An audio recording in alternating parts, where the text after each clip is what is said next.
Buenas tardes, licenciado. Buenas tardes, A la licenciado. orden, ¿cómo están? Pues vamos a empezar. Voy a permitirme leer su currícula para que aquí Gracias. los compañeros que nos están viendo por las redes sociales aquí de la agrupación, pues tengan conocimiento. Es el maestro Salvador Campos Valles, contador público por la Universidad Veracruzana, licenciado en Derecho por la Universidad Autónoma de Coahuila, maestría en impuestos por la Universidad Autónoma de Coahuila. Pues trabaja en un despacho contable integral, concepto integral, contadores públicos, fiscalistas, especialista en defensa fiscal, diplomados. Sánchez y Soto Abogados, especialización en Derecho Fiscal y Comercio Exterior. Centro de especialización fiscal, especialización en Derecho Laboral. Universidad Iberoamericana, especialización en el juicio de nulidad y estrategias fiscales. Perdón. Capacitación continua en fiscal desde 1985 hasta la fecha. Actualización fiscal permanente en diferentes firmas de fiscalistas, especialmente en Hostler, especialista en fiscal. Capacitación Fiscal México, diplomado en Innovación Fiscal 2021 y diplomado en Defensa Fiscal 2021. Reconocimientos. División de Estudios Superiores del Instituto 18 de Marzo por conferencia impartida con el tema Planeación de una auditoría financiera. Facultad de Contaduría y Administración de la Universidad Autónoma de Coahuila, conferencia impartida con el tema Taller de Empresarios hacia la Competitividad. Asociación de Contadores Públicos de La Laguna, conferencia impartida con el tema Ley de Ingresos de la Federación. Academia Regional de Seguridad Pública del Noreste, Culiacán, Sinaloa, tema Criterios para el buen desempeño del Comité Municipal de Consulta y Participación Ciudadana en Seguridad Pública. Experiencia laboral pasada, Comisión Nacional de la Industria Azucarera, delegado administrativo del Centro Nacional de Investigaciones Azucareras, asesor fiscal del delegado administrativo de Almacenes Nacionales de Depósito 1979 a 1982, empresa federal descentralizada con sede en Córdoba, Veracruz. Jefe de Recursos Humanos y asesor laboral en Previsión Social en Kimberly Clark de México SADCB en el Complejo Industrial de Orizaba, Veracruz. Asesor fiscal de la Delegación Coahuila de la Secretaría desde el año 1985 hasta el año 2012 y asesor fiscal del consejero del embajador de México en Praga, Checoslovaquia. Corresponsal de Worldwide Housing, Grupo Financiero de Houston, Texas, Estados Unidos, 1996 a 1998. Ex colaborador de la firma Despacho Luján, especialistas en contable y dictamen fiscal. Experiencia profesional, director y fundador del concepto integral, Contadores Públicos Fiscalistas S.C. Socio fundador del Colegio de Contadores Públicos de Gómez Palacio Durango, Asociación Civil. Consultor y asesor de personas morales y personas físicas en los estados de Durango, Coahuila, Nuevo León, Tamaulipas, Sonora, Sinaloa, Jalisco, Zacatecas, Aguascalientes, México, Distrito Federal, Chihuahua y Campeche, Praga, Checoslovaquia y Madrid de España.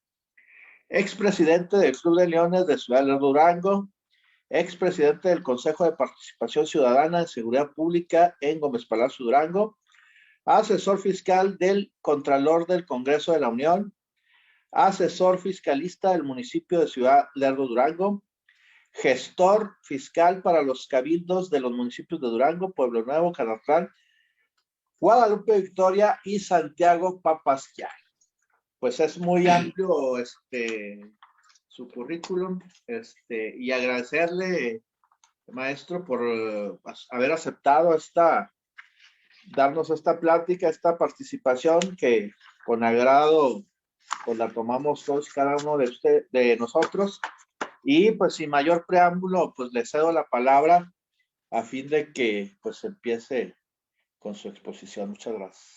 Gracias, licenciado Lara. Buenas tardes a todos y cada uno de ustedes. Me voy a permitir hacer un desarrollo en forma muy generalizada de lo que son medios de defensa. Cualquier duda que ustedes tengan, con todo gusto se las iré aclarando. Los medios de defensa en materia fiscal tienen como antecedente la ley orgánica de la tesorería y la ley para la calificación de las infracciones de las leyes fiscales. Esto nace en 1929, donde estas mismas leyes... Tiene que dejar de compartir la pantalla. O sea, Licenciado, le agradezco si me permite compartir la pantalla para el material.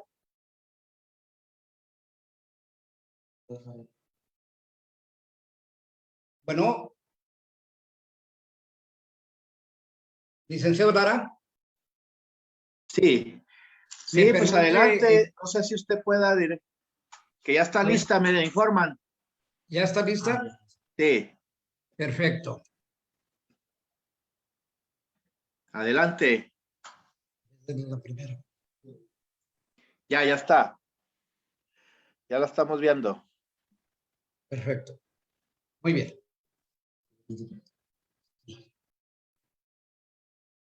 En 1929 existían la ley orgánica de la tesorería y la ley para la calificación de las infracciones a las leyes fiscales.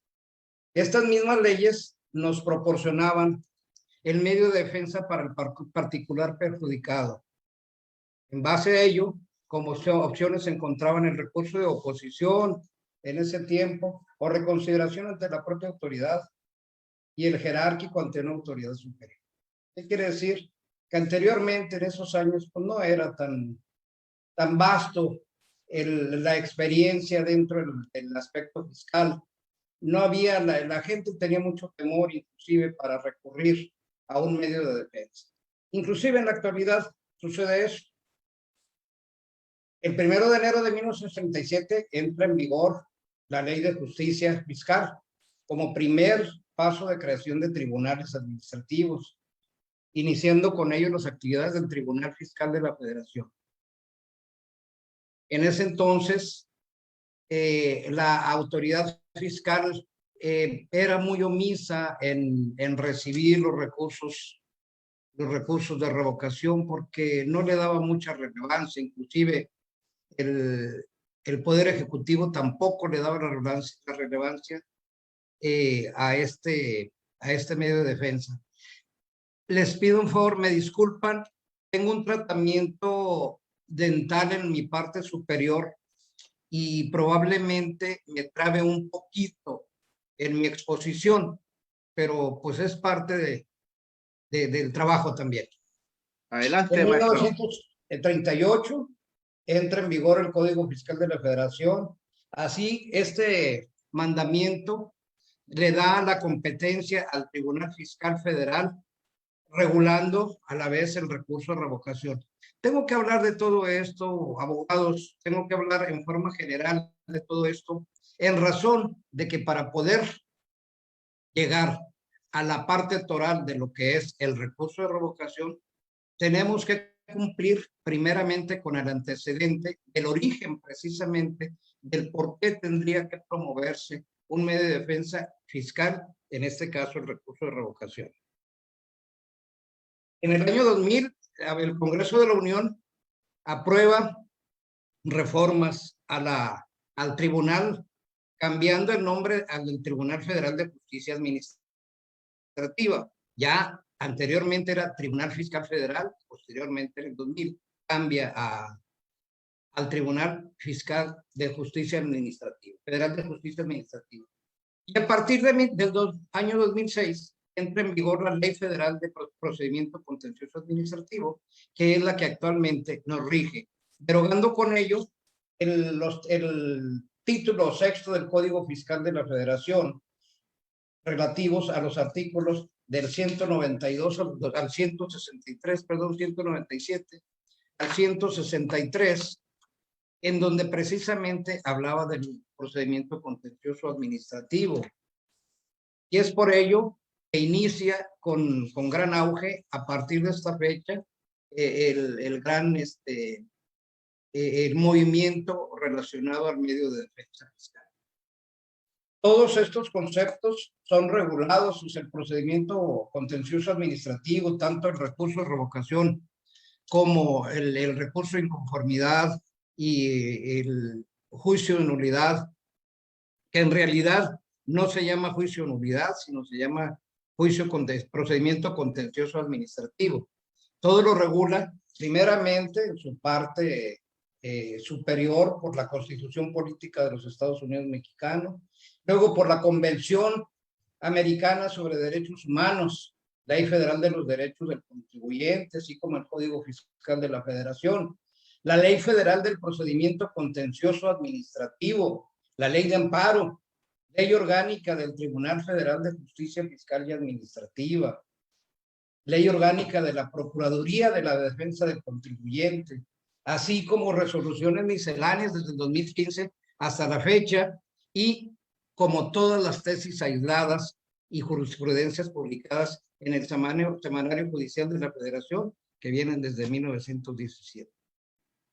Así pues, la Constitución Política nos da de los Estados Unidos Mexicanos, señala que todas las personas gozarán de los derechos humanos reconocidos en la Constitución y en los tratados internacionales, así como de las garantías para su protección. Debemos tomar en consideración que derechos humanos y garantías son diferentes. Salvo su mejor opinión, abogados. El artículo 14 constitucional les da el tratamiento de garantías con el fin de proteger la libertad, y el 17 constitucional los reconoce como derechos. El 14 manifiesta que nadie puede ser privado de la vida, de la libertad de sus propiedades, y mientras el 17 manifiesta que toda persona tiene derecho a que se le administre justicia por tribunales que estarán expeditos para impartirlos en los plazos y términos que fijen las leyes. Entrando de lleno y en la parte oral de lo que es el recurso de revocación, vemos que el principio de legalidad está basado precisamente como el principio lo que establece que todo acto de los órganos del Estado debe encontrarse fundado y motivado por el derecho vigente, así como las características, condiciones y requisitos que deben tener los actos de autoridad. Al seguir los procedimientos encaminados a su imposición, los cuales siempre deben ser previstos por una norma legal en sentido material proporcionado, así la protección de orden jurídico total. ¿Qué quiere decir esto? Que debe de estar revestido, cualquier acto de molestia debe de estar revestido de toda legalidad con la premisa de fundado y motivado, conforme al derecho vigente. De acuerdo con el 14 constitucional, ninguna ley puede ser retroactiva, a menos que le beneficie al que está promoviendo el medio de defensa. Entonces, los artículos 14 y 16 constitucionales proporcionan la protección del orden jurídico total del Estado mexicano, por lo que el principio de legalidad en ellos contenido representa una de las instituciones más relevantes y amplias de todo régimen de derecho. Anteriormente, cuando ahorita que hablaba de las leyes de 1929, 1938, en fin, anteriormente el contribuyente, de acuerdo con el artículo 31 constitucional en su fracción cuarta, nos invoca que todo mexicano tenemos obligación a contribuir, la obligación de contribuir al gasto público, tanto federal, del distrito, de la Ciudad de México, como de los estados y de los municipios. Entonces, en ese orden de ideas, el artículo 27 del Código Fiscal de la Federación nos obliga a ciertas cumplimiento de obligaciones.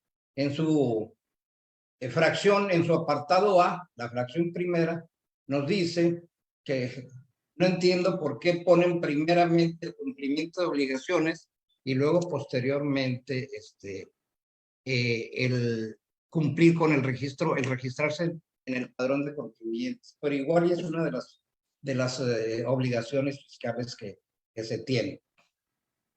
En este caso, tomaríamos en cuenta que el orden de los actores no altera el producto. Así pues, la fracción primera del artículo A, el apartado A de la fracción en su fracción primera del artículo 27 del Código Fiscal de la Federación, nos indica que todas personas físicas y morales deben cumplir con su obligación de presentar declaraciones, así como expedir comprobantes fiscales con todos sus requisitos. ¿Para qué?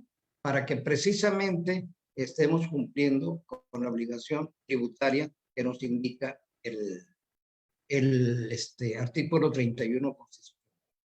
Asimismo, que en el apartado B, en su fracción primera, nos habla de la obligación a todas personas, toda aquella persona física o moral. En el caso particular de las personas físicas que se dediquen a una actividad, arte o oficio o profesión, entonces, derivado de ello, tiene la obligación de registrarse en el padrón de contribuyentes con el propósito de estar dentro de la contribución del área tributaria que nos exige el Servicio de Administración Tributaria.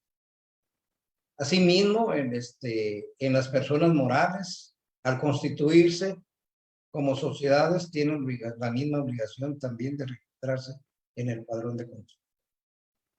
Entonces, los artículos 14 y 16 constitucionales proporcionan la protección al respecto de lo anterior, el orden jurídico total del Estado mexicano, por lo que el principio de legalidad en ellos contenido representa una de las instituciones más relevantes y amplias de todo régimen de derecho. Quiero mencionarles que la materia fiscal es una materia muy bonita, muy noble, muy productiva también. No hago de menos todas las ramas del derecho, ¿verdad? A mí me fascinó esta materia fiscal en la que pues he tenido bastante experiencia. Mi currículum lo dice y pues ha sido muy efectiva y sobre todo es un medio un área en la que no se, y con el debido respeto se los digo, no se presta a actos de corrupción. Aquí los medios de defensa son directamente ante las autoridades, no intervienen terceras personas en las que para efectos de que nos reciban el procedimiento administrativo, el recurso de revocación, el presentarlo, no nos piden gratificación alguna, no nos piden nada. Tenemos los tiempos y el personal adecuado en cada una de las instancias en el área fiscal que nos reciben de forma muy expedita y con mucha atención cada una de nuestras promociones, o bien puede ser por la vía del correo tributario, por medio de la línea. La primera parte del artículo 16 de la Carta Magna establece: nadie puede ser molestado en su persona, familia, domicilios, papeles y posesiones, sino en virtud de mandamiento escrito de la autoridad competente que funde y motive la causa legal. ¿Qué quiere decir esto? Que si bien es cierto que tenemos la obligación de cumplir siempre en forma periódica con nuestras obligaciones fiscales, de todas formas, en un acto de molestia, siempre en el escrito, más adelante vamos a ver los requisitos de los actos de molestia, cómo se emiten, los requisitos que debe de cumplir. ¿Para qué? Con el propósito de que no sean violadas nuestras garantías. Los actos de molestia, pese a constituir afectación a la esfera del gobernado, a la esfera jurídica del gobernado, no producen los mismos efectos del acto privativo. En este caso, pues la prisión, ¿verdad? No tiene el mismo efecto. Pues solo se restringen de manera provisional. Tengo que mover un poquito aquí. O preventiva. Un derecho con el objeto de proteger determinados bienes jurídicos. En este caso, pues, el patrimonio, los bienes mercantiles del contribuyente. Los autoriza según lo dispuesto por el artículo 16 constitucional, siempre y cuando preceda un mandamiento escrito girado por una autoridad con competencia legal para ello, en donde éste funde y motive la causa legal del proceso. Vamos a suponer, yo no cumplí una obligación hablando directamente del impuesto sobre la renta, impuesto al valor agregado. Después de habernos inscrito en el padrón de contribuyentes, tenemos la obligación de cumplir periódicamente, en forma mensual, con la presentación de las declaraciones y el pago de impuestos. Muchas veces somos omisos en pagar los impuestos. Al fisco en realidad no le interesa si pagan o no, si se pagan o no los impuestos. Ellos tienen 5 años para ejercer sus facultades. Pero antes del ejercicio de las facultades, sí tienen ellos la facultad de poder requerir un cumplimiento de obligación omitido. En este caso, por ejemplo, acaba de transcurrir el mes de febrero, en donde hoy precisamente, día 17, debimos de haber cumplido con la obligación fiscal, la declaración de un pago provisional del mes de febrero. No lo hicimos, consecuentemente estamos sujetos a un inicio de un requerimiento por parte de la autoridad. Si transcurrido el tiempo, 1 mes, 2 meses, 3 meses, no cumplimos con esas obligaciones fiscales, entonces es cuando se prende una luz amarilla y llama la atención a la autoridad para decir, aquí algo está sucediendo. ¿Por qué? Para la autoridad ahorita ya es muy fácil obtener la información, puesto que toda la facturación, tanto de las operaciones que realizamos, como tanto de los egresos como los ingresos que realizamos, todo es por la vía electrónica. Entonces, en el momento en que nosotros hacemos una compra y solicitamos un comprobante, que el servicio o el producto sea facturado, a partir de ese momento, en el momento en que estamos haciendo el pago, ya en ese momento ya nos está, la autoridad nos está detectando el movimiento. Entonces, es muy inocente el contribuyente que no cumple con la obligación del pago, porque por una simple diferencia en operación que hace la autoridad en el ejercicio de facultades, dice, tú ingresaste 100 y gastaste 50, me debes de pagar sobre 50. Una utilidad y un IVA.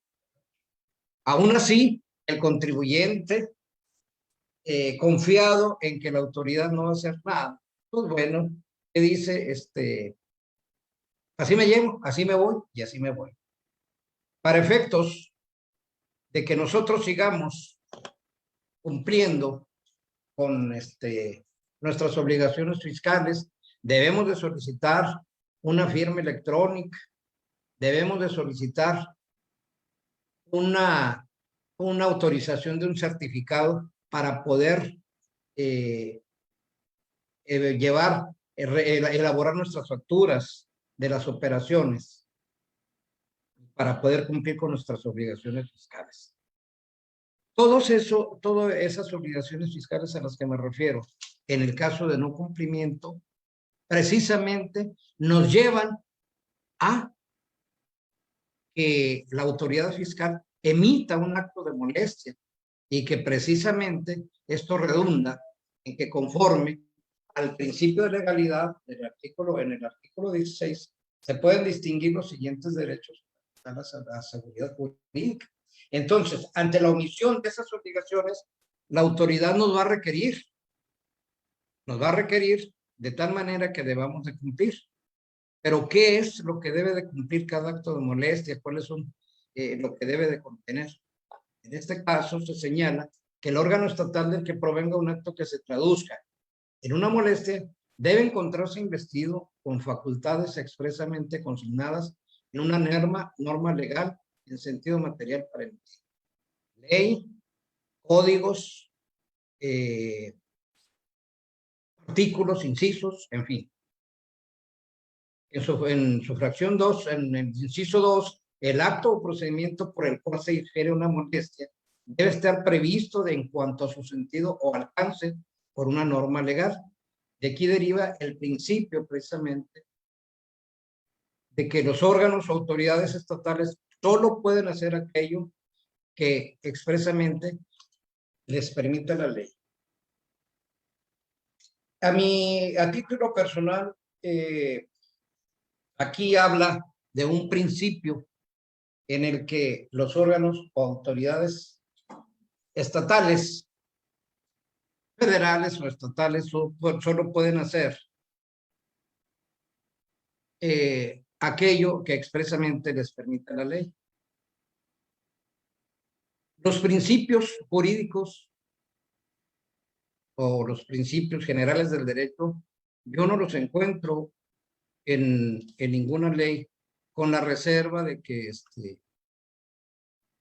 ustedes pudieran decirme si existen tales principios jurídicos, ¿sí? Por ejemplo, pues está el principio en el que nadie puede alegar en su beneficio la propia torpeza. La ignorancia de la ley no exime de su cumplimiento. Lo que no está prohibido, permitido está. Quien puede lo más, puede lo menos. El primero en tiempo es primero en derecho. En fin, toda esa serie de principios jurídicos que no los encuentro yo en ninguna ley. Aún sin embargo, todo lo que es costumbre, pues se hace ley, ¿verdad? Así pues, continuando con ello, el acto que infiere la molestia debe derivar o estar ordenado en un mandamiento escrito. Y el mandamiento escrito que se ordene se infiere en una molestia en donde puede expresar los preceptos, donde se expresan los preceptos legales en que se fundamente y las causas legales que lo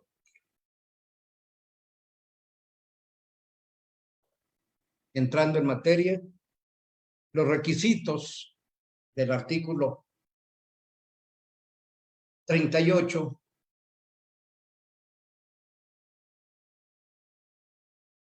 perdón.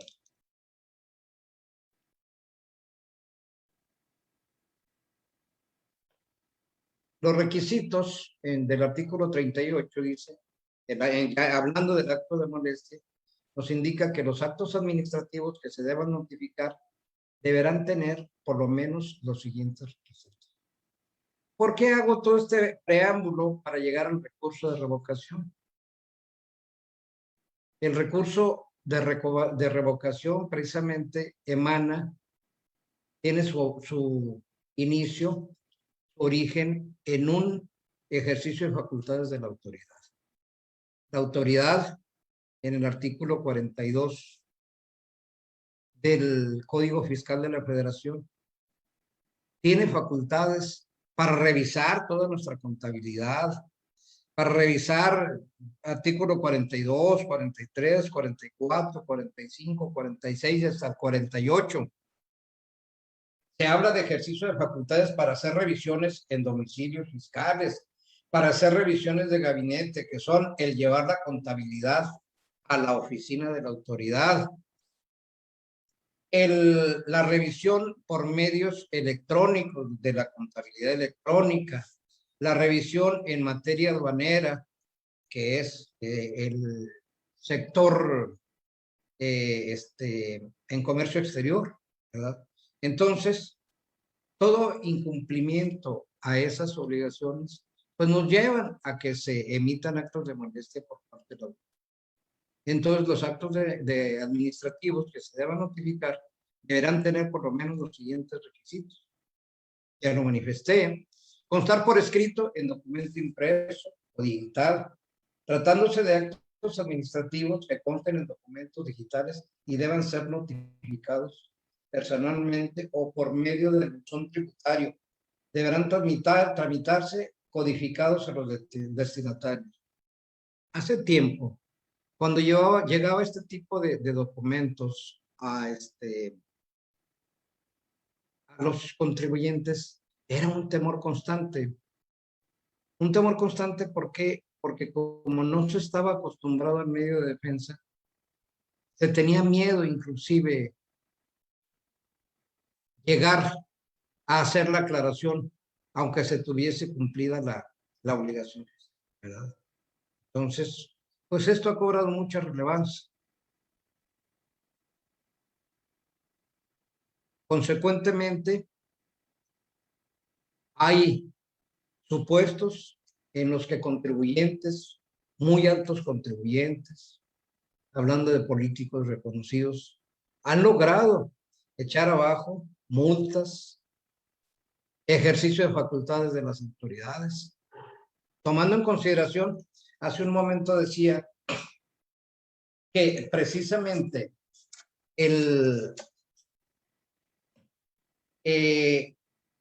teníamos como base de regulación los derechos humanos. Si nosotros, si el ejercicio de facultades nos lleva a que nos apliquen una multa después de haber hecho una revisión, como lo vamos a ver ahorita en el procedimiento más adelante, si nos logramos echar abajo la multa o el crédito fiscal que nos emitan, entonces tenemos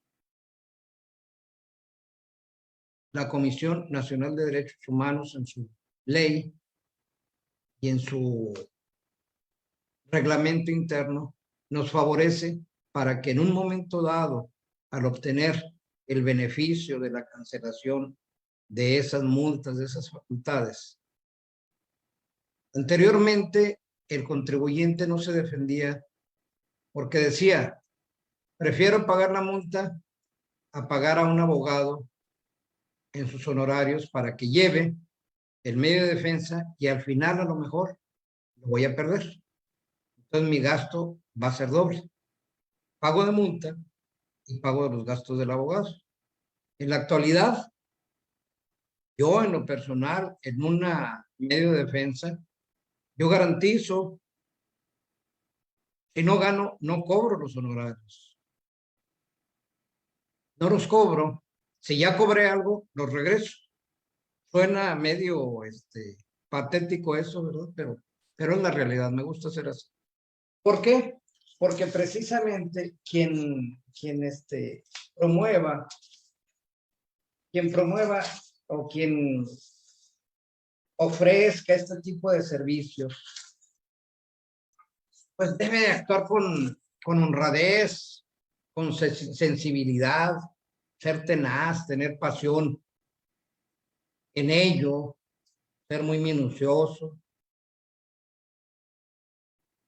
ser pulcro también, ¿verdad? Todo esto, sobre todo la ética. Por eso les digo que es muy bonita la materia fiscal. Continuando pues con el requisito del artículo 38.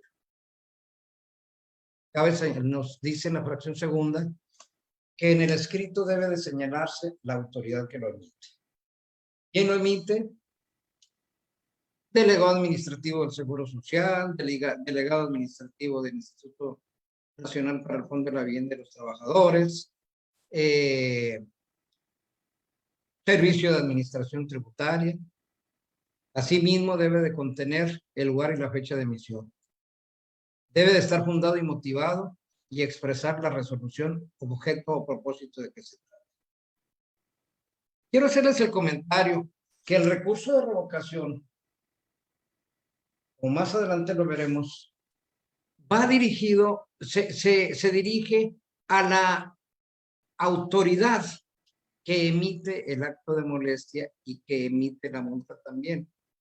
Pocas veces la autoridad, pocas veces va a aceptar que cometió error. ¿Sí? Y nos confirma en el recurso de revocación, nos va a confirmar que el crédito fiscal es procedente. Entonces, nosotros tenemos otros medios de defensa. Dentro del Servicio de Administración Tributaria es el recurso de revocación. En el Seguro Social y el Infonavit es el recurso de inconformidad. El recurso de revocación sí existe en el Seguro Social y es directamente contra la oficina que cobra las cuotas patronales. En el Infonavit no hay recurso de revocación, es recurso de conformidad y es ante la Comisión de Inconformidades en el Distrito Federal.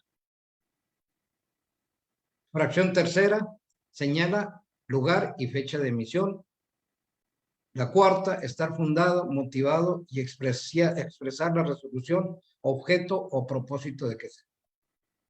Fracción quinta, ostentar la firma del funcionario competente en el caso de resoluciones administrativas y que consten en documentos digitales.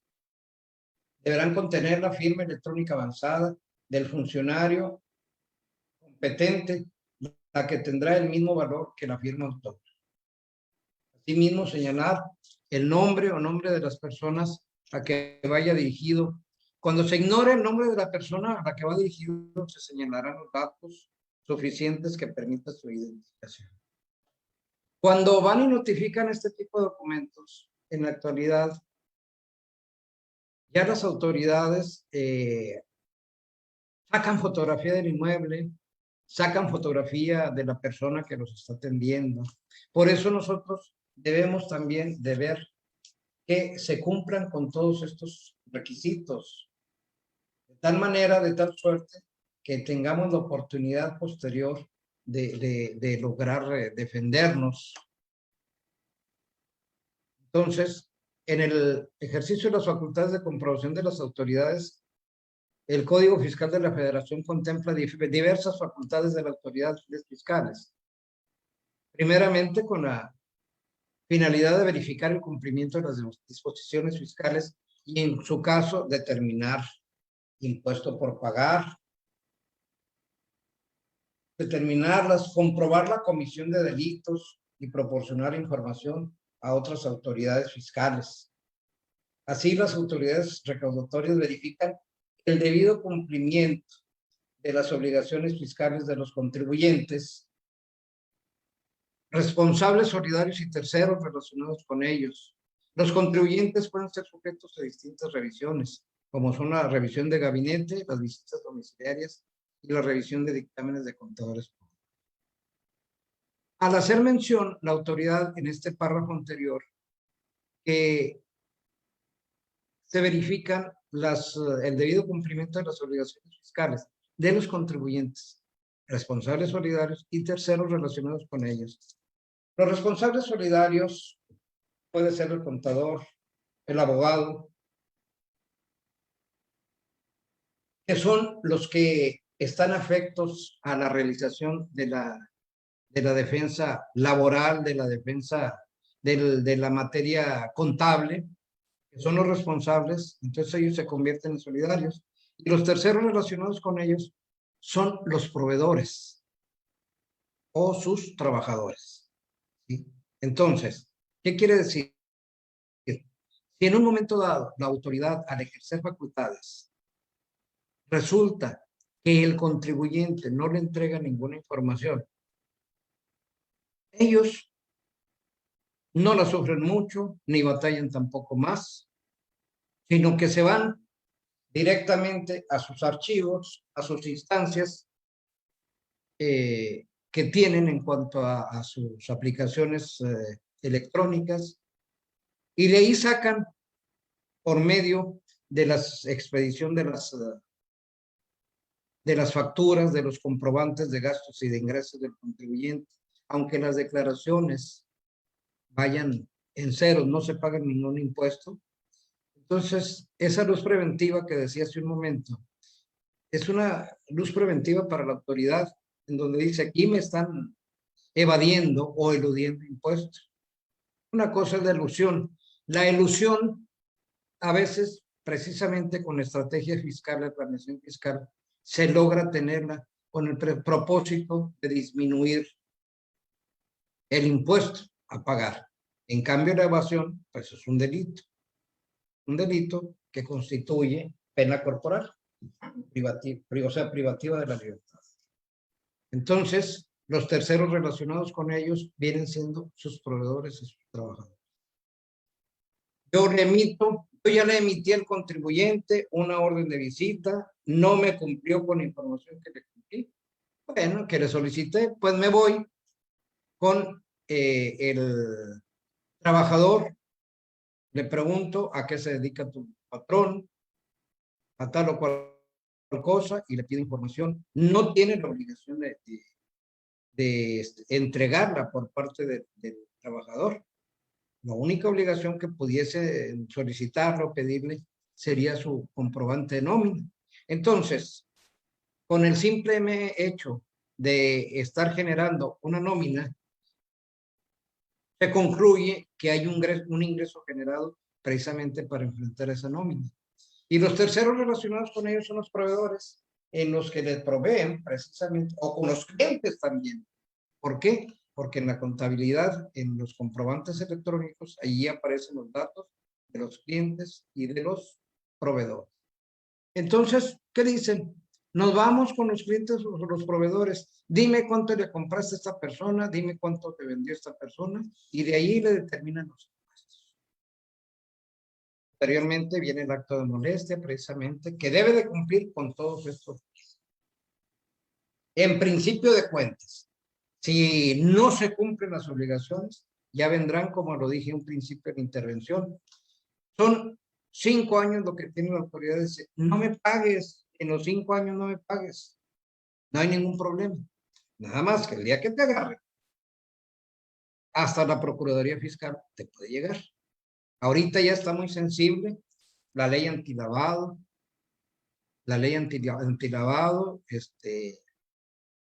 el muy famoso de Nieto, de Castillo Nieto, ¿verdad? Se me fue el nombre ahorita.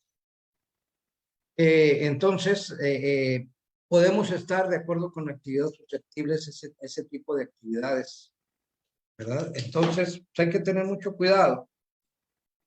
Todo esto nos conlleva a ir cumpliendo con nuestras obligaciones para no llegar en un momento dado a la necesidad del recurso de revocación, que es lo más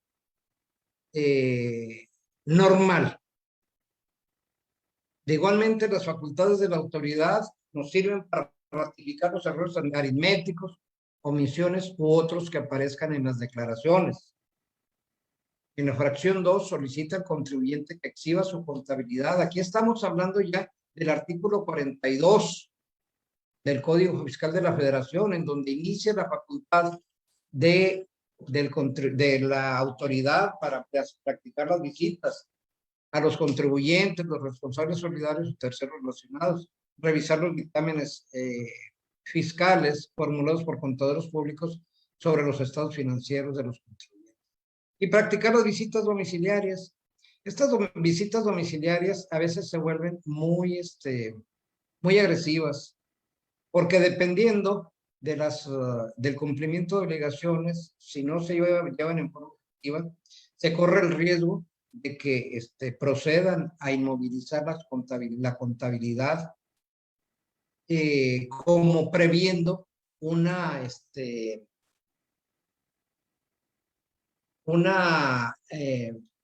evasión fiscal. Entonces, continuando con el artículo 42, nos indica que facultades para practicar o ordenar que se practique avalúo o verificación física de toda clase de bienes, en este caso, en materia aduanera. Recabar de los funcionarios públicos y empleados de los fedatarios públicos los informes y datos que posean. En este caso, los fedatarios públicos o de cualquier otra instancia, si el contribuyente que está siendo auditado o en ejercicio de facultades no no cumple con el requisito de la entrega de documentación, se van a las diferentes instancias. Háblese Secretaría de Hacienda, háblese Seguro Social, Infonavit, Tesorería Municipal, Secretaría de Finanzas de los Estados. Se practican las revisiones electrónicas, como ya lo habíamos mencionado ahorita, y la revisión a las visitas de visitas domiciliarias. Así también, ya nosotros corremos el riesgo de que como asesores fiscales también tengamos una revisión por parte de la Secretaría de Hacienda cuando nuestro representado no cumpla bien sus obligaciones fiscales. Estas facultades incluyen límites, formalismos y derechos constitucionales que las autoridades fiscales deben de respetar en el ejercicio de facultades de comprobación, las cuales al no ser respetadas traería como consecuencia la nulidad de la actuación de las autoridades fiscales. Por ejemplo, la competencia en grado de territorialidad, la competencia en el grado del área o del periodo que se debe de revisar, la competencia en cuanto al impuesto que debe de revisarse. Todo eso, si no se cumple, pues no nos llevaría a una nulidad de la actuación de las autoridades fiscales. El artículo 16 constitucional nos invoca que toda orden de cateo que solo la autoridad judicial podrá expedir a solicitud del Ministerio Público, se expresará el lugar que ha de inspeccionarse, la persona o persona que hayan de aprenderse y los objetos que se buscan, a lo que únicamente debe limitarse la diligencia, levantándose a concluirla, un acta circunstanciada en presencia de los dos testigos propuestos por el ocupante del lugar, cateado o en su ausencia o negativa por la autoridad que practique la diligencia. Normalmente, este tipo de orden de cateo es en materia aduanera. ¿Por qué? Porque conlleva la legal estancia de mercancía de procedencia extranjera aquí en el país. Entonces, precisamente, si no hay declaratoria y se tiene la presunción de que hay mercancía de procedencia extranjera con estancia ilegal, entonces es cuando se origina la orden de cateo. De igual forma, la autoridad administrativa podrá practicar visitas domiciliarias, que es precisamente lo que invoca el artículo 42 del Código Fiscal de la Federación, únicamente para cerciorarse de que se han cumplido los reglamentos sanitarios y de policía y exigir la exhibición de los libros. Aquí conlleva lo contable y fiscal y papeles indispensables para que comprobar que se han acatado las disposiciones fiscales, sujetándose en este caso a las leyes respectivas y a las formalidades prescritas para los cateos. Entonces, ¿qué es lo que sucede? De que si no cumplimos, precisamente se genera una visita domiciliaria. Y como les decía hace un momento, podemos correr el riesgo de que nos inmovilicen hasta cuentas bancarias, nos hagan, no nos permitan sacar ningún bien. Normalmente yo a mis clientes les digo que cuando les llegue un documento, un escrito de esta magnitud, nunca digan que ellos son los contribuyentes. Normalmente el notificador llega y pregunta por el representante legal o por el contribuyente. Entonces, de manera muy positiva, el consejo que doy, por la mentira piadosa, es de que diga, no nos encuentro. Entonces, el ejecutor, el notificador, tiene la obligación de dejar un citatorio para que al día siguiente constituirse nuevamente en el domicilio fiscal y poder lograr la notificación del acto de molestia. Mientras, en el citatorio debe de manifestar las razones del documento que se va a notificar. En el documento a notificar puede decir ejercicio de facultades, aplicación de multa, notificación de un crédito fiscal. Si es un ejercicio de facultades, con mayor razón debe negar que es el representante legal o que es el dueño de la empresa, que es el contribuyente. ¿Para qué? Para que así se dé la oportunidad de que hasta el día siguiente le notifiquen y pueda haber en un momento dado, si sabe perfectamente que por el incumplimiento de sus obligaciones fiscales ya fue sujeto a un ejercicio de facultades, pues entonces, ¿qué es lo que va a decir? Y no ha cumplido sus obligaciones, entonces, ¿qué es lo que va a decidir? Pues a lo mejor a sacar bienes para que no le embarguen, ¿no? O sacar a veces hasta lo que se tiene en el banco para que no le embarguen. Cuentas bancarias, porque ahorita embargan, es lo primero que embargan, las cuentas bancarias, posteriormente las cuentas por cobrar, luego bienes, ¿verdad? Que no sean susceptibles para el ejercicio de la actividad, en fin, ¿verdad?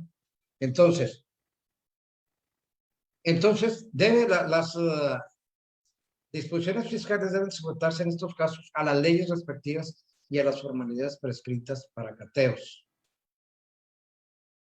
Continuando con nuestro material, vamos a hablar de una de las, precisamente, del acto de molestia que consiste en la visita domiciliaria y que consiste en un acto de fiscalización para verificar cumplimiento de obligaciones.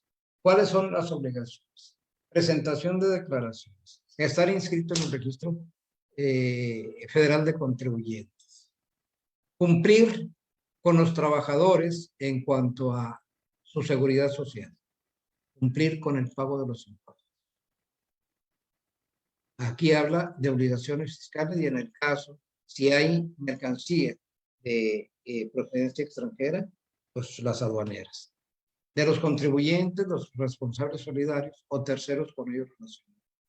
Entonces, del artículo 16 constitucional nace precisamente la autoridad, la atribución o la facultad de la autoridad fiscales para presentarse en cualquier domicilio de los particulares con el fin de requerir los libros o papeles indispensables para comprobar el cumplimiento de sus obligaciones. Todo esto, reitero, tengo que hacer mención porque precisamente es lo que nos va a llevar al recurso de revocación en su origen, como fundamento del mismo. Entonces, así pues, continuando y retomando el artículo, en el artículo 38 del Código Fiscal de la Federación se establecen los requisitos ya que mencionamos ahorita, formales del acto administrativo. Y por su parte, en el numeral 42, que es el que contempla las facultades de las autoridades fiscales para practicar las visitas domiciliarias a los contribuyentes, debe de cumplir igualmente con requisitos como una orden de visita domiciliaria, debe de cumplir además de los requisitos que tiene la notificación y del artículo 38 del Código Fiscal de la Federación. Los requisitos de la notificación, pues es el citatorio que precede cuando no está el contribuyente o el representante legal, un citatorio conforme a los artículos 135, 136, 137 del Código Fiscal de la Federación, 134 igualmente. Debe de contener el lugar o lugares donde debe efectuarse la visita en el documento que se notifique, el nombre de las personas o personas que deban efectuar la visita y contener impreso el nombre del visitado. Asimismo, en la orden de visita, de acuerdo con el Código Fiscal de la Federación, el 43 del Código Fiscal de la Federación, además de los requisitos a que se refiere el artículo 38 de este código, se deberá indicar el lugar o lugares donde debe efectuarse la visita, el aumento de lugares o visitar, a visitar, deberá notificarse al visitado. Es muy importante también que quien va a notificar, quien va a ejecutar, lleve una acreditación en nombre de la persona, personas que deban efectuar la visita, los cuales podrán ser sustituidos, aumentados o reducidos en su número en cualquier tiempo por la autoridad competente. La sustitución o aumento de las personas que deban efectuar la visita se notificará al visitado. Las personas designadas para efectuar la visita lo podrán hacer conjunta o separadamente. Hay que tomar en cuenta lo siguiente, que como base para poder posteriormente, cuando ya hayan terminado la revisión de la que se hablamos ahorita en el artículo 42, conforme al ejercicio de las facultades de comprobación, si ya se determina un crédito fiscal, pero resulta que en la orden de visita, la persona que hizo la función de ejecutor, de notificador,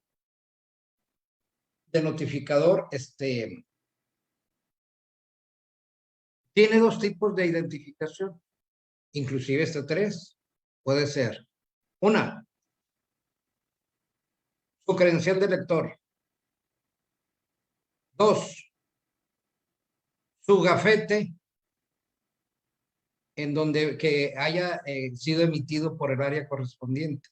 Y la acreditación, la carta de acreditación con fotografía al calce para efectos de comprobar de que se trata de la misma persona.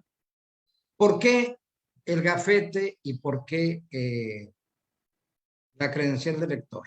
Otro tipo de documento en el que pueda garantizarse que esa persona es precisamente la que se acredita como tal en el gafete que lleva y en la carta de acreditación. A la ausencia de alguno de ellos, en el acta circunstanciado o donde ustedes reciben, se dan por notificados de tal o cual documento, ustedes pueden poner que se firma bajo protesta de ser verdad que la persona que llevó a efectos el acto de molestia no se identificó de manera fehaciente o con documento idóneo. ¿Sí? Entonces, ese simple observación o escrito nos va a servir para poder lograr un buen medio de defensa en el caso del recurso a revocación. Independientemente de que les manifiesto que normalmente, como los recursos de revocación van dirigidos directamente a la autoridad que está emitiendo el acto de molestia, normalmente nunca van a aceptar que hayan cometido el error, ¿verdad? Pero por eso precisamente debemos de ver perfectamente todo el acto de molestia, la forma en cómo se comporta, inclusive, porque existe la Ley Federal de Derechos del Contribuyente, en donde manifiesta en su artículo 2 que tiene en su contenido, nos manifiesta que el notificador o el auditor debe de dirigirse con esmero y con que no debe de imponer su situación de funcionario público. Uno de los artículos de la ley de derechos del contribuyente. Normalmente, cuando hay un ejercicio de facultades, junto con la orden de la visita o el documento por el medio del cual nos piden información a revisar, siempre debe de acompañar la autoridad del acto de molestia, siempre debe de acompañar la Ley Federal de Derechos del Contribuyente auditado, ¿sí? Con el propósito de que el contribuyente, en el momento en que están ejerciendo el acto de molestia, se dé cuenta de sus derechos como contribuyente.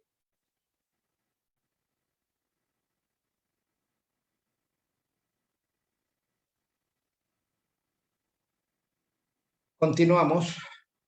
En la fracción tercera, dice que tratándose de las visitas domiciliarias a que se refiere el artículo 44 de este código, las órdenes de visita deberán contener impreso el nombre del visitado, excepto cuando se trate de órdenes de verificación en materia de comercio exterior y se ignore el nombre del. ¿Qué es lo que sucede? Que a ustedes les llega una orden de visita, ya sea del Seguro Social, del Infonavit, del Servicio de Administración Tributaria, de los municipios, de la Secretaría de Hacienda y Crédito Público y hasta el Ministerio Público. Si llega ese ordenamiento y dicen, venimos a hacerle una visita domiciliaria. Resulta que llegan y preguntan por el representante legal. Pero en el oficio no va el nombre de la empresa o del contribuyente impreso, sino que ellos lo ponen en ese momento, en el caso del artículo 44, que es la visita domiciliaria. En ese documento lo ponen, entonces ese documento precisamente es susceptible de controversia por medio del recurso de revocación. ¿Por qué? Porque eso se manifestaría como un terrorismo fiscal, ya que no estaría ese documento, no estrictamente no estaba dirigido a la persona, porque no se puede inferir de puño y letra del notificador hasta en el momento en que se cerciore de que está el contribuyente en el domicilio. Definitivamente eso es violatorio de la garantía de seguridad jurídica. En cambio, cuando se trate de una orden de verificación en materia de comercio exterior, que nos puede llevar al procedimiento administrativo en materia de aduanera, que es el PAMA, en este caso, están los agentes aduanales o están los verificadores, o simplemente cuando la Secretaría de Hacienda sale a hacer la verificación de los vehículos de procedencia extranjera, o cuando anda en los changarritos, en los comercios, verificando que no haya en ejercicio de facultades, que no haya mercancía con estancia ilegal en el país, entonces pues ahí viene, por ejemplo, un vehículo de procedencia extranjera. Lo detienen, le piden su identificación, le piden primeramente que justifique la legal estancia del vehículo en el país. No puede hacerlo en ese momento, ¿de acuerdo? Se le da un tiempo perentorio para que ya se le levanta un acta. Y allí, precisamente, es donde sí, por eso es la excepción esta, precisamente. Allí es donde sí puede poner el nombre con puño y letra, en este caso, del inspector fiscal. Ahí sí lo puede poner y es válido precisamente para el ejercicio de facultades en materia aduanera. De lo contrario, con diferencia del otro supuesto en el 44, cuando es visita domiciliaria, allí sí debe de llevar impreso el nombre del contribuyente. ¿Cuáles son las reglas de la visita domiciliaria? En el artículo 44 del Código Fiscal de la Federación nos indica que debe de contener el lugar de la visita, la orden de expedición de la visita, visita en el domicilio fiscal, sustitución de testigos, aseguramiento de la contabilidad, identificación de los visitadores, sustitución de testigos y sustitución de autoridades policiales. Este es el orden que debe de llevarse en una visita domiciliaria. En este supuesto deben señalarse los datos que permitan su identificación, los cuales pueden ser obtenidos al momento de efectuarse la visita domiciliaria por el personal actuante en la visita de visita. Así pues,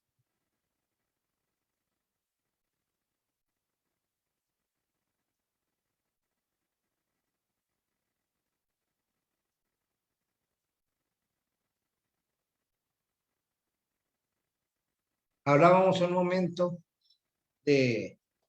después en el caso de la materia aduanera, precisamente hablábamos sobre la orden de cateo, en el caso de materia aduanera. De acuerdo con el artículo 283 del Código Nacional de Procedimientos Penales, debe de ser por medio de la resolución que ordene el cateo. La resolución judicial que ordene el cateo deberá contener cuando menos el nombre y cargo del juez de control que lo autoriza y la identificación del proceso en el cual se ordena. En este caso, materia aduanera.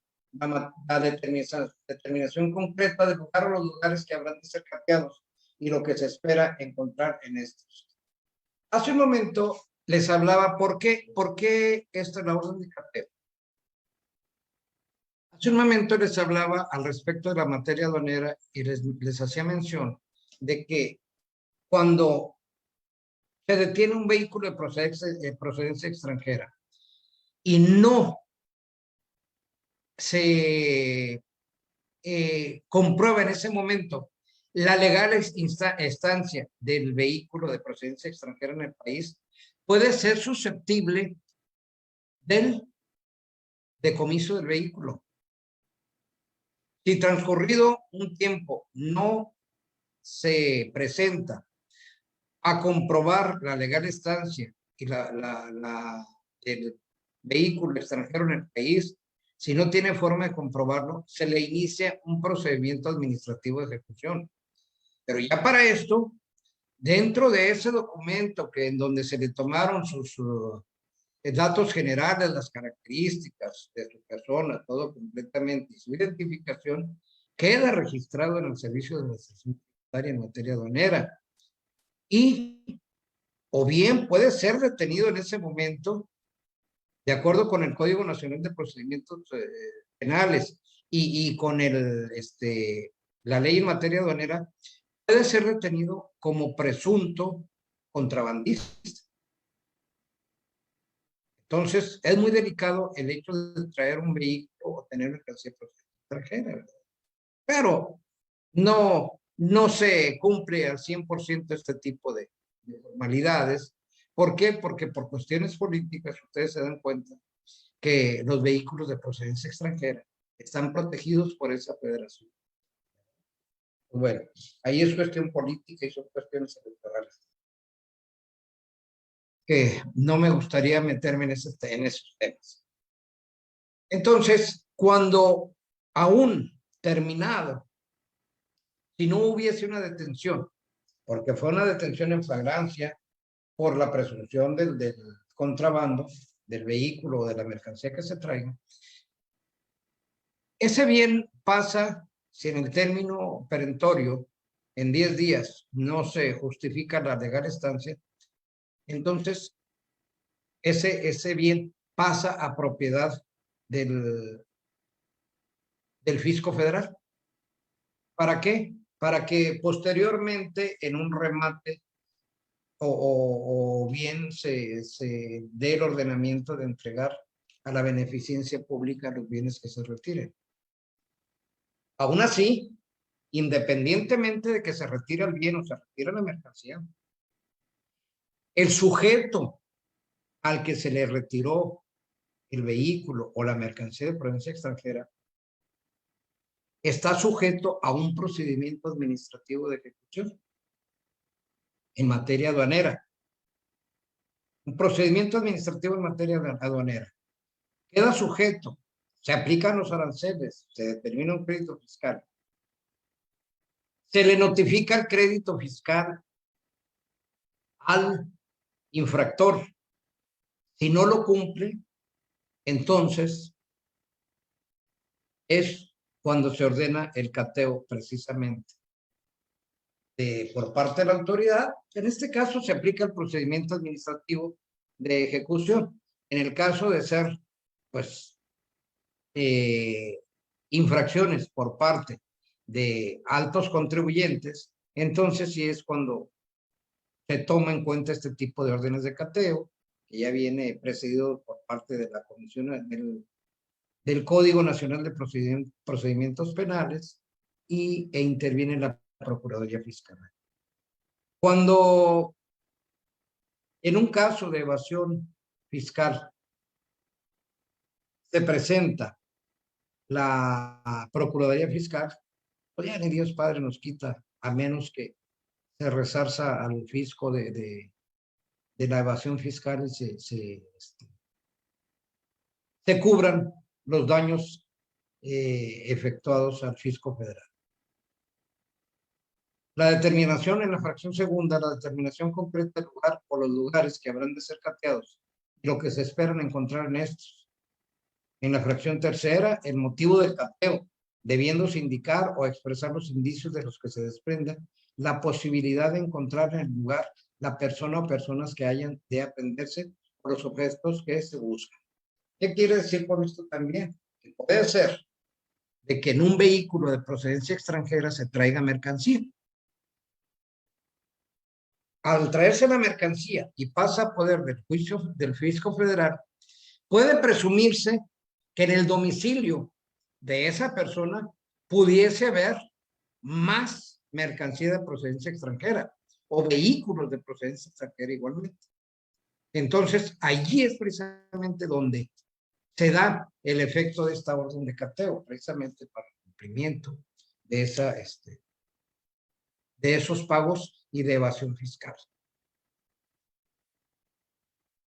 Asimismo, continúa diciendo el artículo 286 en su fracción cuarta, en que el día y la hora en que deba de practicarse el cateo o la determinación de no ejecutarse dentro de los 3 días siguientes a su autorización, quedará sin efecto cuando no se precise fecha exacta de realización. Y los servidores públicos autorizados para practicar o intervenir en el cateo, la petición de orden de cateo deberá ser resuelta por la autoridad judicial de manera inmediata por cualquier medio que garantice su autenticidad o en audiencia privada con la sola comparecencia del Ministerio Público en un plazo que no exceda las 6 horas siguientes a la que se haya recibido. Si la resolución se emite o registra por medios diversos al escrito, los puntos resolutivos de la orden de cateo deberán transcribirse y entregarse al Ministerio. Continuando con el ejercicio de las facultades de comprobación por parte de la autoridad, que es todo esto lo que le va a dar origen al recurso de revocación, resulta de que en el artículo 48 del Código Fiscal de la Federación nos invoca que se refieren a la revisión de gabinete. Cuando las autoridades fiscales soliciten de los contribuyentes, responsables solidarios o terceros, informes, datos o documentos, o pidan la presentación de la contabilidad o parte de ella para el ejercicio de sus facultades de comprobación fuera de visita, una visita domiciliaria, se estará lo siguiente. Cabe hacer mención que este tipo de revisiones de gabinete en la actualidad son muy normales y muy frecuentes. ¿Por qué? Independientemente de lo que ha acontecido con lo de la pandemia por el COVID-19, independientemente de ello, y como las instancias, las dependencias trabajan al 50%, o en forma híbrida, o en bloques, no existe tampoco, aunque fuese completo el personal, no existe la infraestructura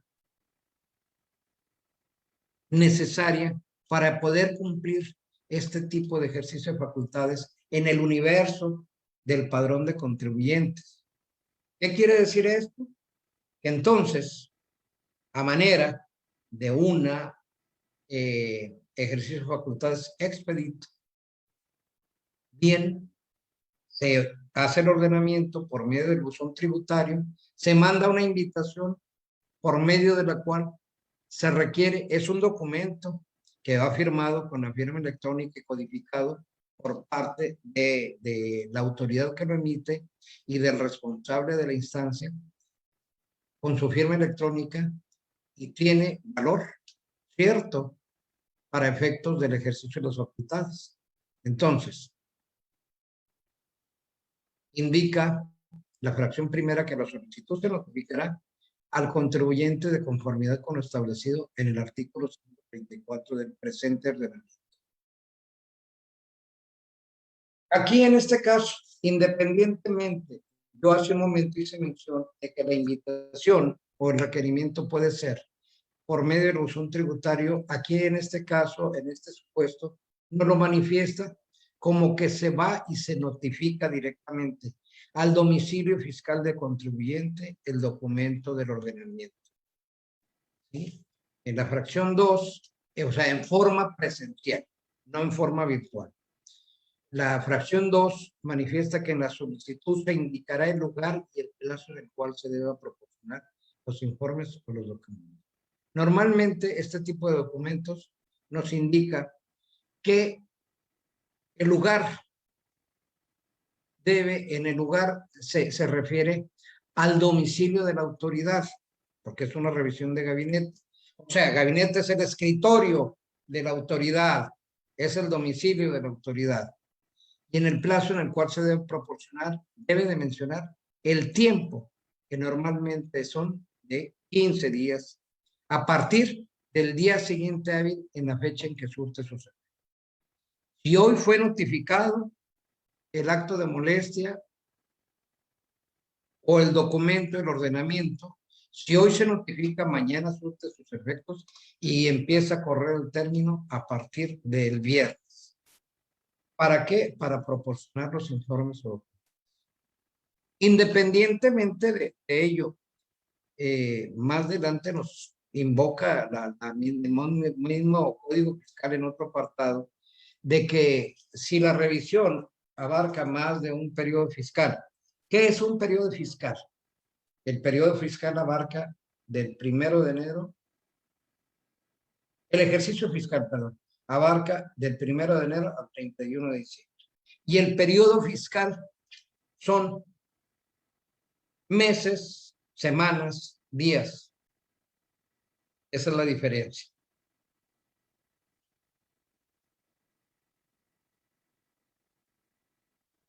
Los informes en la fracción tercera nos invoca la información que debemos de presentar.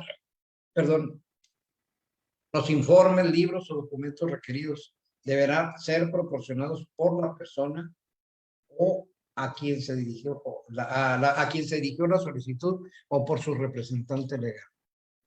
Muchas veces nosotros como asesores contables y fiscales llevamos la contabilidad en nuestros despachos. Entonces, no está permitido. Aún sin embargo, se puede solicitar una autorización para que llevemos en forma independiente esa documentación. ¿Por qué? Pues porque ya la bajamos directamente del portal de SAT. Entonces, los comprobantes reales los tiene el contribuyente. Aún sin embargo, como lo dije hace un momento, con el propósito de poder enfrentar en forma sana y poder emitir, porque han habido ocasiones en que sí hay omisiones de obligaciones fiscales y hay omisiones de registros en la contabilidad. Entonces hay ocasiones en que ese espacio de tiempo que nos dan, del tiempo que transcurre, del citatorio, que puede ser del horario, dentro del horario de las 7 de la mañana y hasta las 18 de la noche. Allí nos dejan, vamos a suponer que nos dejan a las 18 horas de la tarde, nos dejan el citatorio para el día siguiente. Nosotros tenemos la oportunidad con nuestro personal, en un momento dado, si hay omisión de registro contable o de elaboración de declaraciones, podemos trabajar toda la noche con el propósito de tener al día siguiente por cumplida la entrega de esta información. En este caso, no, esto es en el caso de la visita domiciliaria, cuando van y hacen, y ahí se quedan los auditores. En este caso no se quedan los auditores, sino que nos solicitan y nosotros llevamos la información al domicilio de la autoridad. Pues la fracción cuarta dice que como consecuencia de la revisión de los informes, datos o documentos o contabilidad requeridos de los contribuyentes, responsables solidarios o terceros, las autoridades fiscales formularán un oficio de observaciones en el cual harán constar en forma circunstanciada los hechos u omisiones que se hubiesen conocido y extrañen incumplimiento de las disposiciones fiscales del contribuyente o responsable solidario, quien podrá ser notificado de conformidad con lo establecido en el artículo 134 de este. En este caso, pues, ya transcurridos los 6 meses, que más adelante se van a señalar, los 6 meses o los 12 o los 18 meses, que es lo que dura la revisión o el ejercicio de las facultades. Entonces, allí nos van a manifestar, nos van a dar a conocer las omisiones o el incumplimiento de las obligaciones y nos determinan un crédito fiscal, de los cuales, primeramente, nos emiten un formulario, un oficio de observaciones, de los cuales nos dan 20 días, nos lo notifican conforme al artículo 134, de manera presencial, o nos llaman y nos dicen que vayamos al domicilio de la autoridad para que nos demos por notificados. Y luego tenemos 20 días para poder desechar o enfrentar o comprobar esas supuestas hechos u omisiones, o autocorregirnos en el caso de que tuviese que pagarse diferencia de impuestos. En la fracción quinta nos dice que cuando no hubiera observación de la autoridad fiscalizadora, comunicará al contribuyente o responsable solidario mediante oficio la conclusión de la revisión de gabinete de los documentos presentados. Y así quedaría ya sin efectos dicho ejercicio de facultades. Y en la fracción séptima, el oficio al que se refiere, de observaciones a que se refiere la fracción cuarta de este artículo, se notificará cumpliendo con lo señalado en la fracción primera de este artículo y en lugar especificado en esta última fracción citada.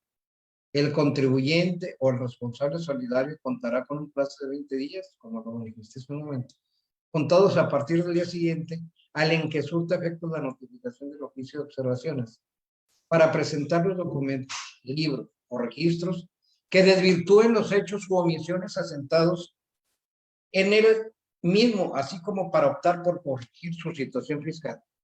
Abogados, cabe hacer la mención de que precisamente la inobservancia de todos estos requisitos, de todos estos argumentos que estoy manifestando ahorita, es precisamente lo que nos va a dar la materia, la litis, para poder llevar a efectos el recurso de revocación y poder tener éxito en el mismo. A la omisión, a la ausencia de cualquiera de estos requisitos, entonces podremos tener éxito en nuestro cometido.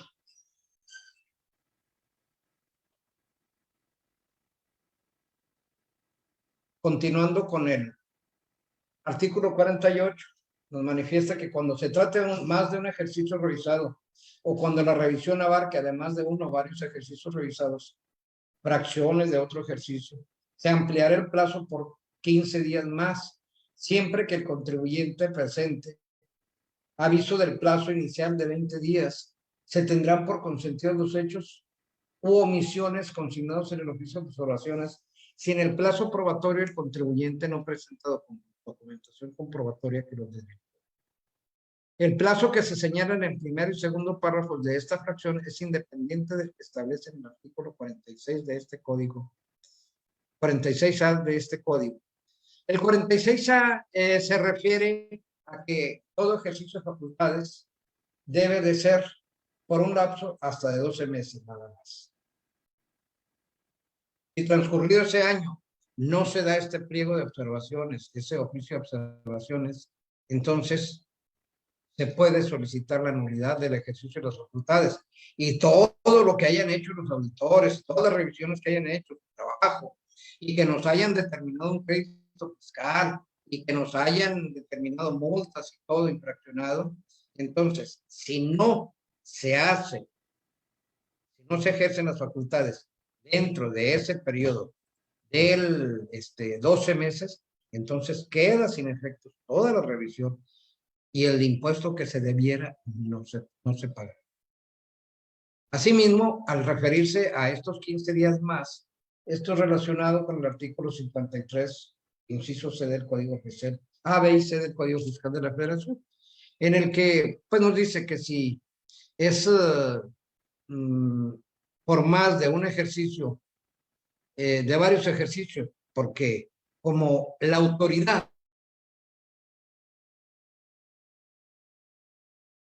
tiene la facultad para revisar hasta 5 ejercicios, entonces, hacia atrás, por ejemplo, ahorita puede revisar el artículo, el ejercicio que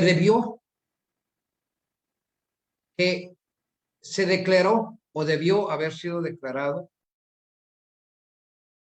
en el ejercicio anterior.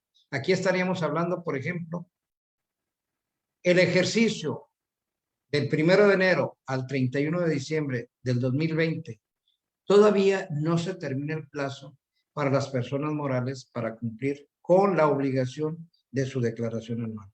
¿Hasta cuándo? Es hasta el 31 de marzo, que es la fecha límite para la presentación de esa declaración. ¿Qué quiere decir?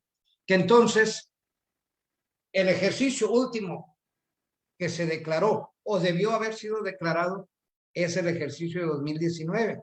Entonces se puede ir al 2019 y a la vez dice también y el que está transcurriendo. Entonces puede ser 2020, 2019, 2018, 2017 y 2016. Ahí sería el término de los 5 periodos. Entonces, si se revisan todos esos ejercicios y en los 20 días no se tiene para poder cumplir con el plazo probatorio, entonces, de acuerdo con el artículo 53 del Código Fiscal de la Federación, podemos solicitar otros 15 días. Dentro de esos 20 días, al día número 20, como fecha límite, ahí podemos presentar un oficio en el que estamos solicitando la ampliación de ese periodo para poder comprobar y no dar por consentidos los actos, las observaciones o los hechos que nos están señalando.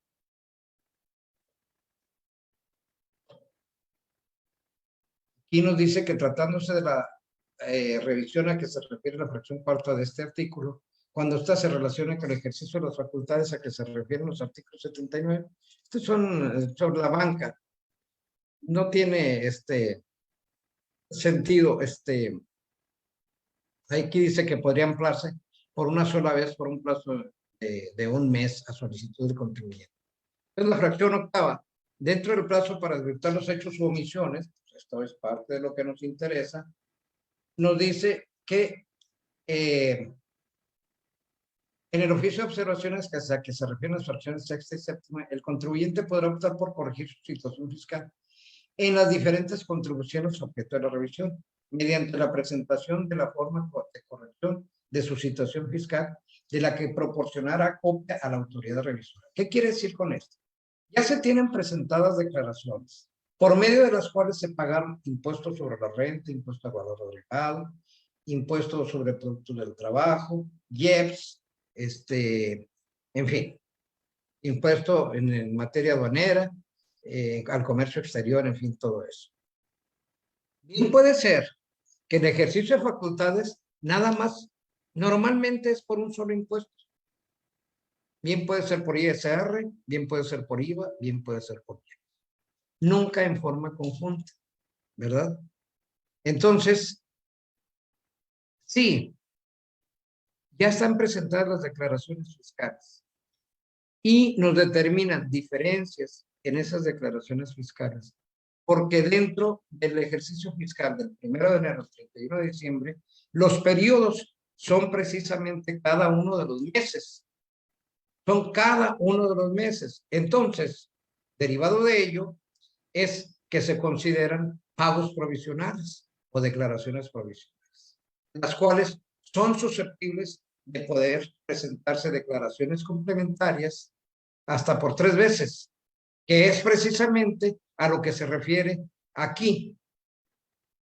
La autoridad, en donde dice, podrá optar por corregir su situación fiscal en las distintas contribuciones objeto de la revisión mediante la presentación de la forma de corrección de su situación fiscal, de la que proporcionará copia a la autoridad revisora. Entonces, ¿qué quiere decir? Ellos nos dan a conocer las observaciones y nosotros presentamos declaraciones complementarias después de haberlas presentado, se las entregamos a ellos, independientemente de que ya les queda dentro de su portal del Servicio de Administración Tributaria. En la fracción 9 dice, cuando el contribuyente no corrija totalmente su situación fiscal conforme al oficio de observaciones o no desvirtúe los hechos u omisiones consignados en dicho documento, se emitirá la resolución que determine las contribuciones o aprovechamientos omitidos, la cual se notificará al contribuyente cumplido con la fracción señalado en la fracción primera de este artículo y en el lugar especificado en dicha fracción. Para los efectos del primer párrafo de este artículo, se considera como parte de la documentación o información que puedan solicitar las autoridades fiscales relativa a las cuentas bancarias. Entonces, ¿qué quiere decir esto? Que si no desvirtuamos los hechos o omisiones, pues entonces nos haremos acreedores a un crédito, que es precisamente lo que le va a dar el origen a nuestro recurso de revocación. Las autoridades fiscales deberán concluir, de acuerdo con el 46A del Código Fiscal de la Federación, que es lo que les manifestaba hace un momento, las autoridades fiscales deberán concluir la visita que se desarrolle en el domicilio fiscal de los contribuyentes o la revisión de la contabilidad de los mismos que se efectúe en las oficinas de las propias autoridades, dentro de un plazo máximo de 12 meses, contados a partir de que se notifique a los contribuyentes el inicio de las facultades de comprobación, salvo tratándose de contribuyentes que integren el sistema financiero, así como de aquellos que opten por aplicar el régimen previsto en el título 2, capítulo 6 de la Ley del Impuesto a la Renta. En estos casos, el plazo será de 18 meses contados a partir de la fecha en que se notifiquen al contribuyente el inicio de las facultades de comprobación. Debemos de tomar en cuenta lo siguiente. El año pasado, por razones de la pandemia, hubo una serie de suspensiones en las que cada dependencia emitió un ordenamiento en el que por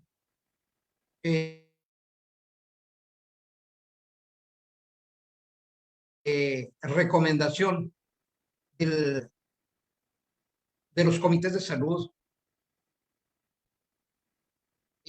no hubiese labores en las diferentes dependencias. Se suspendieran las labores. Se suspendieron dentro de las dependencias. ¿Por qué? Porque el personal estaba trabajando en sus casas. Y había personal, en este caso del Servicio de Administración Tributaria, en el que dentro de esos periodos en los que supuestamente estaban en receso o en Office Home, nos estaban solicitando información. Entonces eso se contradecía al ordenamiento, inclusive estuvo publicado en el Diario Oficial de la Federación. El Diario Oficial de la Federación siempre son acuerdos, ¿sí? Son acuerdos, no son decretos.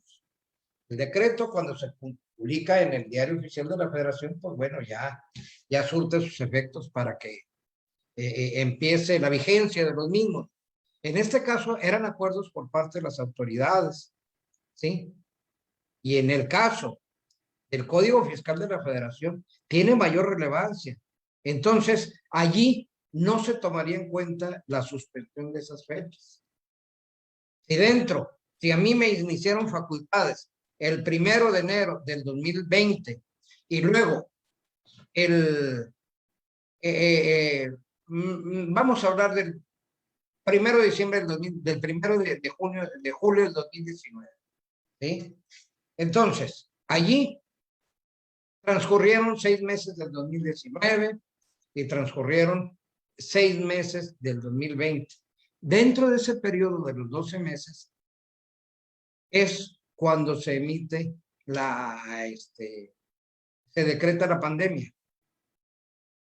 ¿Sí? Entonces, ¿qué es lo que sucede? De que van las recomendaciones de que no se trabaje en las dependencias, se vaya a sus casas, en fin, pero por medio de acuerdos. ¿Sí? Y se siguieron prorrogando, como hasta la fecha lo hay.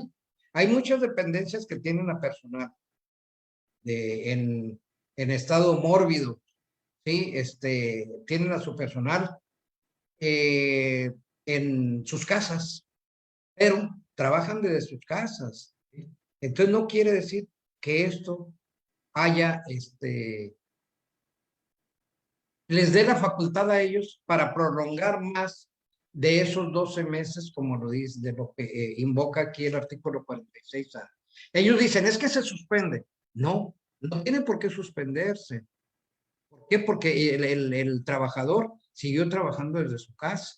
Y yo en lo personal, por ejemplo, en el caso del municipio de Lerdo, en el que hay ejercicio de facultades, yo me doy cuenta de que el empleado del Servicio de Administración Tributaria que me pide la información está en su casa, pero está en funciones de trabajo. Entonces, allí no hay suspensión del periodo. Consecuentemente, si ya después de transcurridos, si el ejercicio de facultades inició el 1 de julio, debía de haber terminado al 31 de junio del 2020 y no lo terminaron y me notificaron la suspensión hasta el mes de octubre o noviembre, entonces definitivamente ya está fuera de tiempo, independientemente de esos acuerdos que hayan sido publicados en el Diario Fiscal de la Federación. ¿Por qué? Porque el código y la ley están sobre el acuerdo de una dependencia. ¿Alguna duda hasta aquí?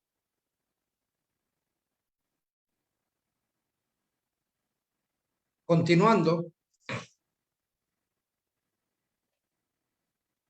los plazos, con los mismos plazos y suspensión de la visita domiciliaria. Dentro del desarrollo de esto, debe de levantarse un acta por los hechos u omisiones. Levantar actas parciales por cada lugar que se visite.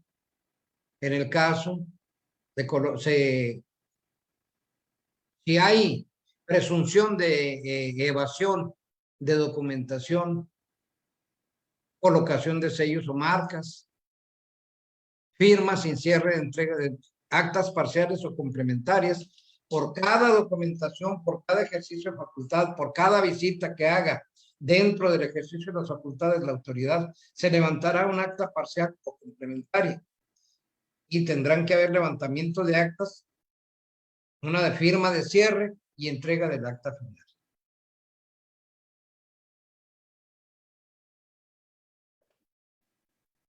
Continuando con la suspensión, los plazos para concluir las visitas domiciliares a las revisiones de gabinete que se refiere el primer párrafo de este artículo se suspenderán en los casos de huelga, a partir de que se suspenda temporalmente el trabajo y hasta que termine la huelga. Fallecimiento del contribuyente, hasta en tanto se designe el representante legal de la asociación. Cuando el contribuyente desocupe su domicilio fiscal sin haber presentado el aviso de cambio correspondiente, o cuando no se localice en el que haya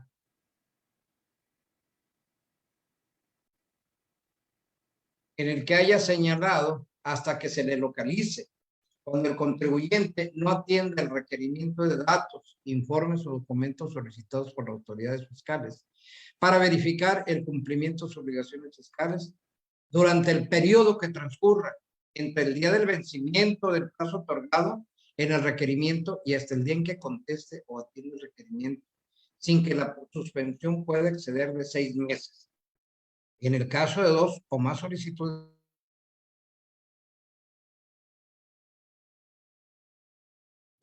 el periodo de suspensión podrá exceder de 1 año. Entonces, aquí, tomando en consideración todos estos supuestos de la suspensión y los que continúan, aquí nos dice en la fracción quinta, tratándose de la fracción octava del artículo anterior, El plazo se suspenderá a partir de que la autoridad informe al contribuyente la reposición del procedimiento. En el caso de que hayan habido actos ilegales en el ejercicio de las facultades en los que pues, se tenga que reponer el procedimiento. Dicha suspensión no podrá exceder de un plazo de 2 meses contados a partir de que la autoridad notifique al contribuyente la reposición del procedimiento. La sexta, cuando la autoridad se vea impedido para continuar el ejercicio de facultades de comprobación por caso fortuito o fuerza mayor hasta que la causa desaparezca, lo cual se deberá publicar en el Diario Oficial de la Federación y en la página de internet del Servicio de Administración Tributaria. Aquí cabe hacer mención de que habla por caso de caso fortuito o fuerza mayor. En el artículo 34 o 37 del Código Fiscal de la Federación nos invoca al respecto precisamente de que las facultades de la autoridad en materia de cancelación de multas pueden ser, hasta del Ejecutivo Federal, pueden ser en el caso de epidemia. Así lo manifiesta el mismo Código Fiscal de la Federación. Entonces, ¿qué quiere decir esto? De que independientemente de que aquí nos marque por caso fortuito o fuerza mayor, yo puedo retraer como cosa análoga ese artículo para efectos de que darle validez a mi recurso de revocación en el sentido de que como ya transcurrió, si el oficio de observaciones lo notificaron después de los 12 meses, entonces yo puedo argumentar precisamente en forma análoga ese artículo. ¿Por qué? Porque aquí no en ningún momento se refiere a la pandemia en estos apartados. El séptimo dice que cuando la autoridad solicite la opinión favorable del órgano colegiado al que se refiere el artículo 5 de este código, y hasta que dicho órgano colegiado emita la opinión solicitada, dicha suspensión no podrá exceder de, y durante el plazo para concluir la visita domiciliaria, perdón, durante el plazo para concluir la visita domiciliaria o la revisión de la contabilidad del contribuyente en las oficinas de las propias autoridades, los contribuyentes interponen algún medio de defensa. Puede ser, por ejemplo, si dentro de los ejercicios de las facultades yo veo que hay errores en el ordenamiento, entonces, hasta que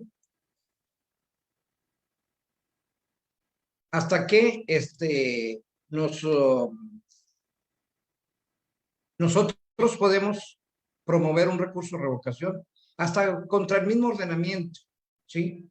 Porque lo consideramos muy excesivo en la petición de la información que nos están pidiendo, porque tenemos el ejercicio de facultades de otra autoridad.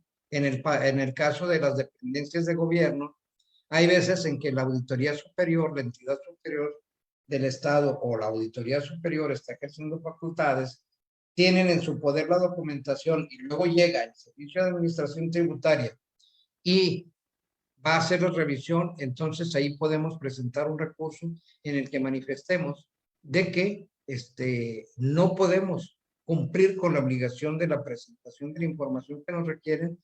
¿Por qué? Porque está en poder de otra autoridad fiscal.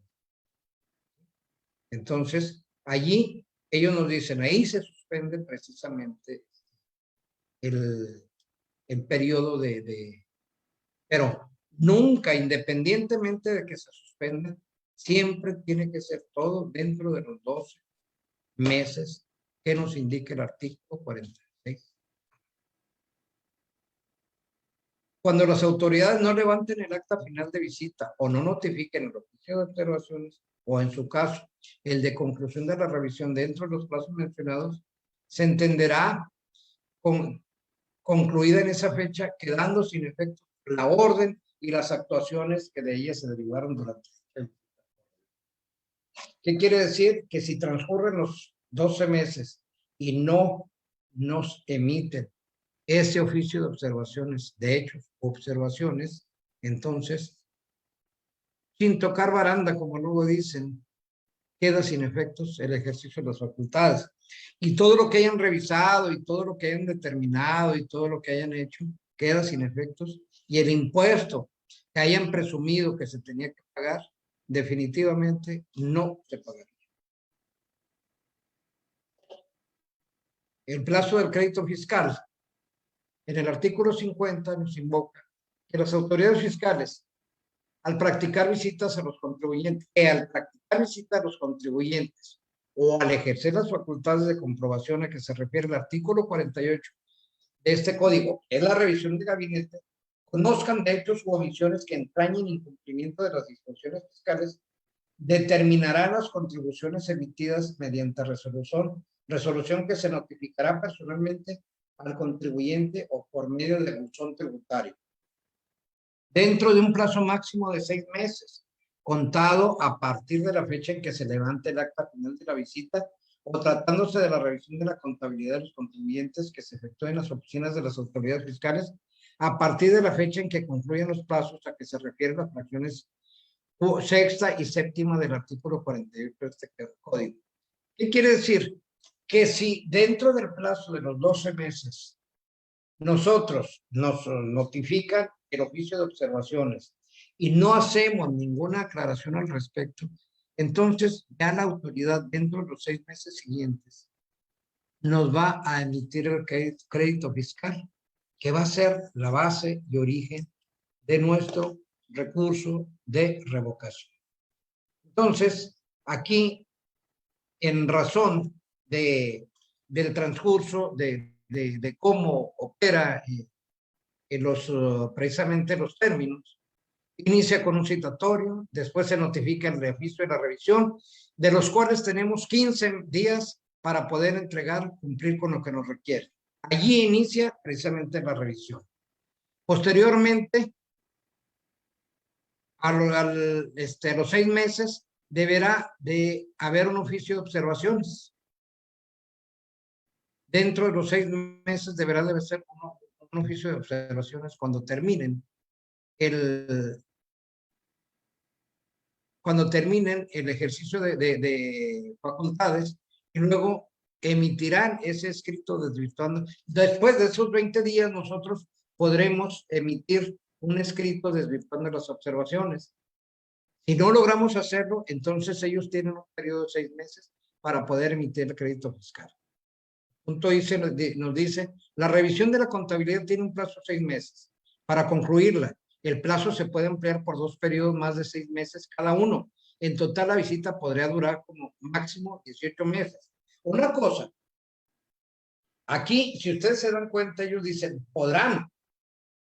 Sí, podrán. Pero la ley no puede ser, no se puede aplicar en forma unilateral, ¿sí?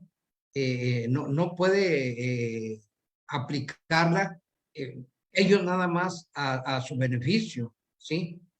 Ni es selectiva tampoco. La ley es bien clara. Dice, son 6 meses en los que debe de concluir la revisión.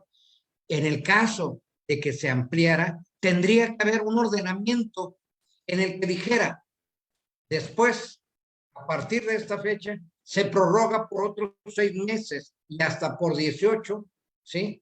Hasta por 6 más o 12 más y llegar hasta los 18 meses para poder concluir. Pero si no hay una notificación al respecto, ¿sí?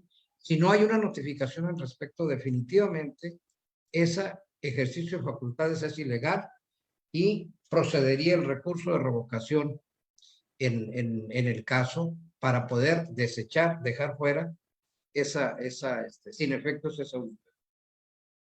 Después del oficio de observaciones, el contribuyente podrá autocorregirse o presentar escrito para desvirtuar observaciones en el plazo de los 20 días. Una vez transcurrido el plazo de los 20 días, La autoridad tendrá 6 meses para emitir crédito fiscal si es que prevalecen las observaciones o omisiones de control. Entonces, aquí resulta de que es en donde entramos ya al recurso administrativo, precisamente después de que ya nos emiten el crédito fiscal.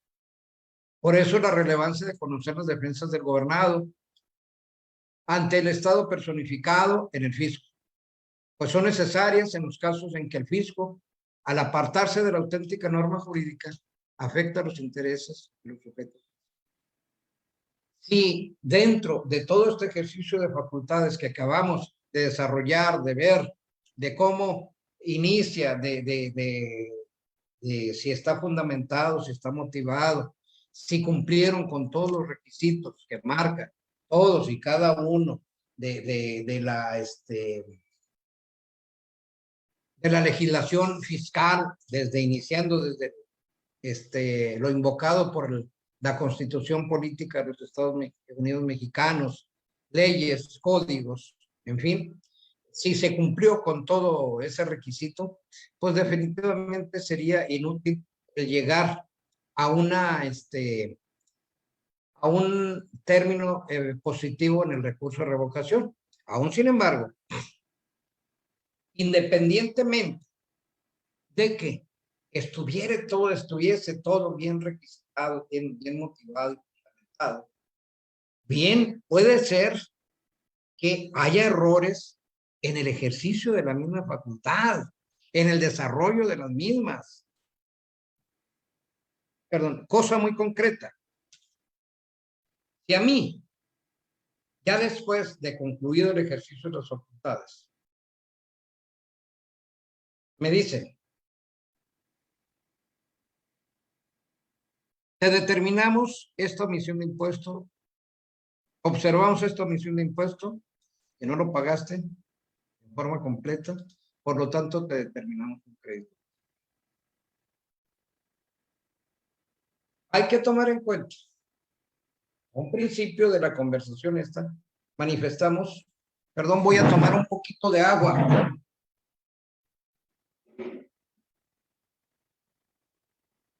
Manifestamos los requisitos que deben de prevalecer precisamente en el ejercicio de las facultades. Y una de ellas nos dice que debe de mencionarse en el ordenamiento, sobre todo en la visita domiciliaria, debe de mencionarse el nombre de las personas que van a actuar a nombre de la autoridad. ¿Sí? Entonces, ¿qué es lo que sucede? Normalmente en este tipo de ejercicios de gabinete no viene el nombre de los auditores que hacen la revisión en el domicilio de la autoridad.